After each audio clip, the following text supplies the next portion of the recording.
Nosso mundo visível, com suas certezas e rotinas, não é tudo o que existe. A Bíblia, do Gênesis ao Apocalipse, nos afirma que existe uma realidade paralela, um mundo espiritual tão real quanto o ar que respiramos, mas que nossos olhos geralmente não podem ver. Este é o domínio de seres poderosos, inteligentes e antigos, os anjos e os demônios. Mas quem são eles realmente? Esquecendo as imagens populares de bebês com asas ou de diabinhos com tridentes, o que a palavra de Deus de fato nos revela sobre estas criaturas? Como eles são? De onde vieram? E qual o papel deles na grande história da redenção e na nossa vida diária?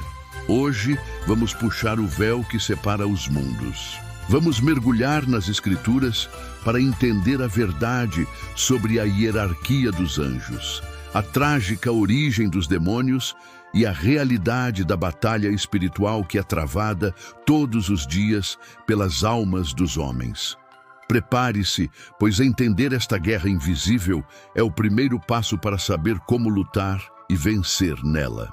A palavra anjo, do grego ângelos, significa simplesmente mensageiro, e essa é sua função primária: serem os agentes de Deus no mundo. Eles não são seres onipotentes ou oniscientes, mas são criaturas gloriosas, cheias de poder e sabedoria, criadas para servir e adorar ao seu Criador. Mas como eles se parecem? A Bíblia nos dá vislumbres fascinantes e, por vezes, aterrorizantes. Quando apareceram aos humanos, sua presença foi tão avassaladora que a primeira coisa que quase sempre disseram foi: não tenha medo. As Escrituras descrevem diferentes classes ou tipos de seres angelicais, cada um com uma função específica no reino celestial. Os serafins. Vistos por Isaías ao redor do trono de Deus, seu nome significa os ardentes. Eles são seres de fogo e luz com 6 asas.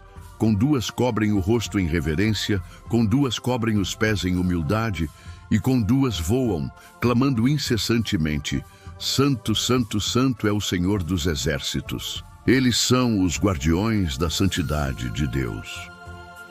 Os querubins. Longe de serem os bebês das pinturas renascentistas, os querubins bíblicos são seres imponentes e poderosos. Foram eles que guardaram a entrada do Jardim do Éden com uma espada flamejante.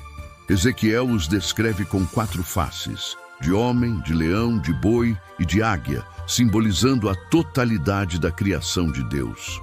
Eles são os guardiões da glória e do trono de Deus. Arcanjos. A Bíblia menciona especificamente um pelo nome: Miguel, cujo nome significa quem é como Deus. Ele é apresentado como o anjo guerreiro, o protetor de Israel, que lidera os exércitos celestiais na batalha contra Satanás.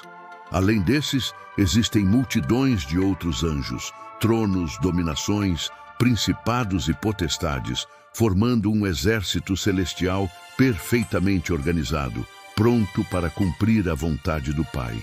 Como dizem Hebreus, eles são espíritos ministradores, enviados para servir a favor daqueles que hão de herdar a salvação.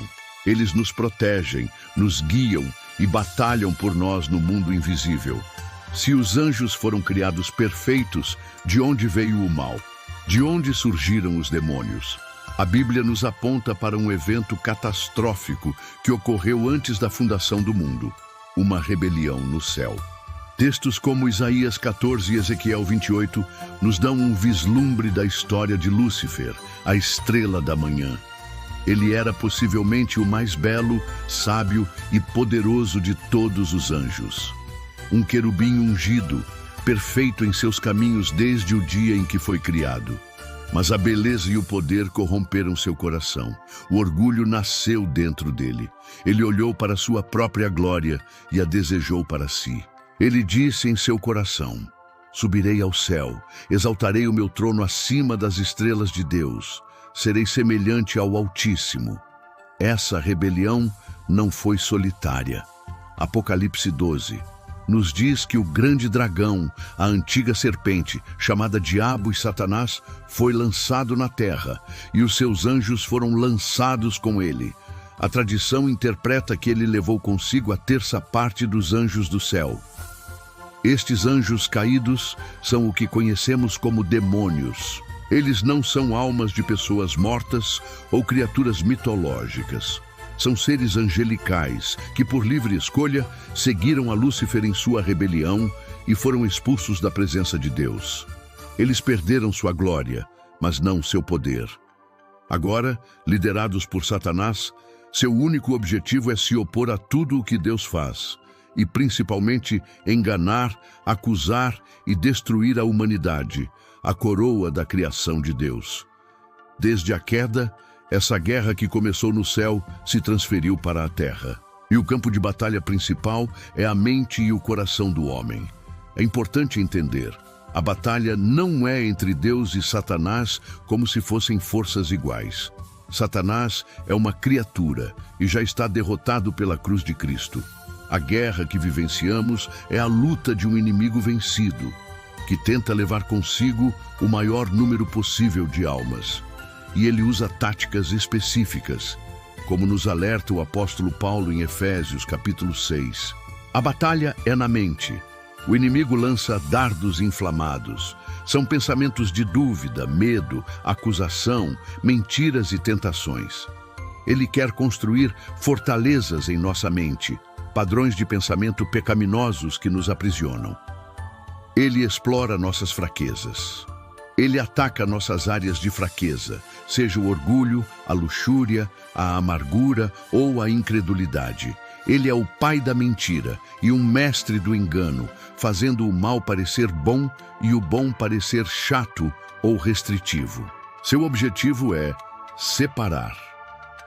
Seu objetivo final é nos separar de Deus e de outras pessoas, através da divisão, do isolamento e da ofensa. Mas a boa notícia é que não fomos enviados para esta guerra desarmados. Em Cristo, a vitória já está garantida. A cruz não foi um acidente, foi o golpe decisivo na guerra espiritual.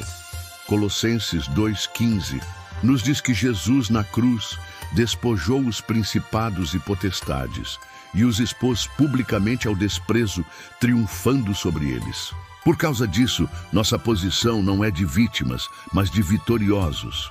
Não lutamos para a vitória, nós lutamos a partir da vitória que Cristo já conquistou.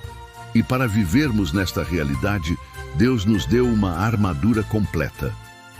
O cinto da verdade. Firmar nossa vida na verdade da palavra de Deus contra as mentiras do inimigo. A couraça da justiça.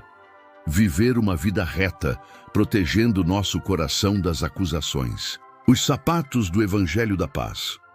Estar pronto para levar a mensagem de esperança e paz de Cristo. O escudo da fé, com o qual podemos apagar todos os dardos inflamados do maligno. Nossa confiança em Deus é nossa maior defesa. O capacete da salvação. Proteger nossa mente com a certeza da nossa salvação em Cristo. A espada do Espírito, que é a palavra de Deus. Nossa única arma de ataque, usando as Escrituras para resistir à tentação, assim como Jesus fez no deserto. E Paulo conclui dizendo para orarmos em todo o tempo no Espírito. A oração é a nossa arma, é o que ativa todo o poder de Deus em nosso favor. Portanto, não tema o mundo invisível. Respeite-o, entenda-o, mas não o tema.